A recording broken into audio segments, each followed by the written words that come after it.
Hello लोगोफोर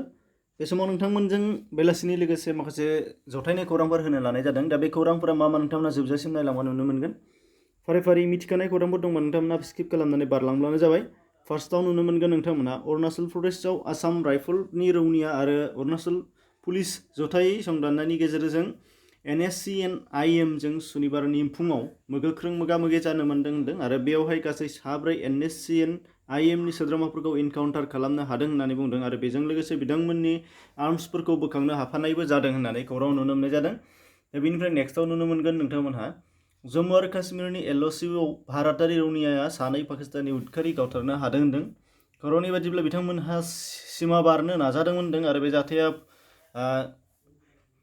कुपवारानि सेक्टराव जादों होनदों नगाम सेक्टराव कुपवारानि नगाम सेक्टराव जादों बे जाथाया सुनिबारनि फुङाव जानानै थांदों होनदों। बिनि उनावहाय नुनो मोनदों नोंथांमोना MP बा हांगत बदरुद्दीन आजमल बिथांनि देहायाव COVID-19 पजिटिभ मोननाया नंखाय होननानै बुंदों दा बेखौ नेगेटिभ मोननाय जादों होनदों दा बेयावहाय बे बाथ्राखौ निउज टुडे नर्थ इस्ट 24/7 आव फोरमायनाय बायदिब्ला बेयाव बिथांनि देहायाव COVID-19 पजिटिभ जायाखै होनदों। नोंथांमोना नायना लानो हानाय जागोन डिसक्रिप्शनाव लिंक दङ बिनि खौरांखौ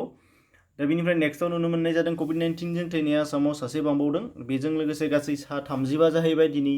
बिथां थैनाया जादों नृपेन देबनाथ बे खौरांखौ डक्टर हिमन्त बिश्व शर्मा बिथाङा फोरमायनानै होदों। नेक्स्टआव नुनो मोननाय जादों आसामाव COVID-19 नि गोख्रों गाग्लोबनायखौ नोजोर बोनानै गुवाहाटी ओनसोलखौ 1 सप्ताहनि थाखाय लकडाउन बारायदेरनो हागौ होनदों बेनि गुबै फोसावथायखौ 12 जुलाइआव होनो थियारि जाबाय होनदों बे खोथाखौ दिनै मन्त्रि हिमन्त बिश्व शर्माया खौरांगिरि मेलाव फोसावनानै होनाय जादों दा बेखिनिमोन गुबुन खौरांफोरखौ नोंथांमोना उनावहाय मोनगोन जाहाथे नोंथांमोना बिनि थाखायनो गोदानै फैदोंबा साबस्क्राइब खालामनानै नटिफिकेसन बेलखौ अन खालामनो दाबाव एसेनोसै नायनायनि थाखाय साबायखर थाबाय गोजोन्थों।